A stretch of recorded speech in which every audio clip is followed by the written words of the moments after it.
a big costly mistake.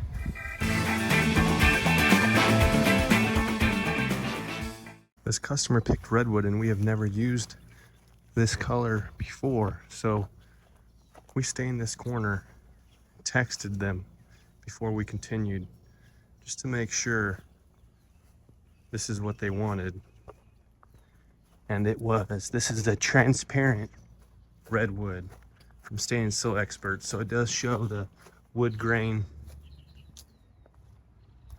as well,